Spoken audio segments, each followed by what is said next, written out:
Sure. Has anyone sat through, formal lockout tagout training? How exciting was that?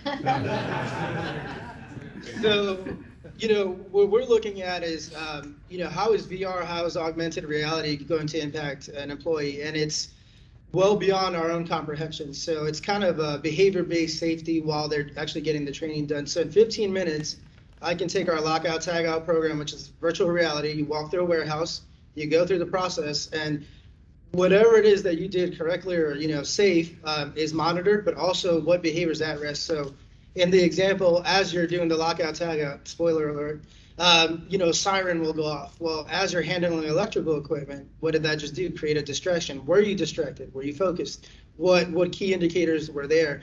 So for me, I see just the technology space ingraining safety and the risk of averting safe behavior in a way that I can't do even in a 1-week course.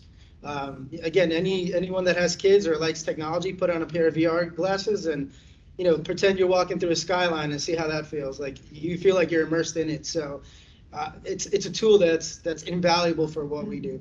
That's for sure. Yeah, I can't think of anything specific other than the drones. That's been a big technology piece for us. And then other than that, we operate a lot of treatment systems, like groundwater treatment systems around the country, 300 or 400 of those. So we'll use remote, telemetry and PLCs as part of that to avoid technicians out there monkeying around with things. And do a lot of stuff remotely. And those are probably the two areas that we use the most. We're also looking at technology. We do have a fleet division. We do have Osborne Trucking.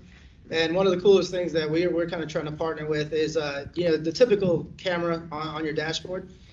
It's telling you what they're seeing, but this camera is actually looking back at you and your behavior. So if someone calls you, do you take your eyes off, the road for a split second? What could that have done had someone stopped in front of you at your distance? It's doing the analytics. So it's playing the what if game. I've spoken to a few fighter pilots that is their bread and butter. They want to know every scenario that they could ever learn about. So data is king. So when they're out there, it's just secondhand nature. You're acting, in a safe manner. You're thinking in a safe manner. So again, it's really interesting to see how the subconscious kicks in. Hey, I'm safe 99% of the time, but if I'm on the Dallas Tollway and I get a phone call, probably a split second that I took my eyes or my attention away from the road. So how do you adjust that? How do you change that? So again, technology to me is king.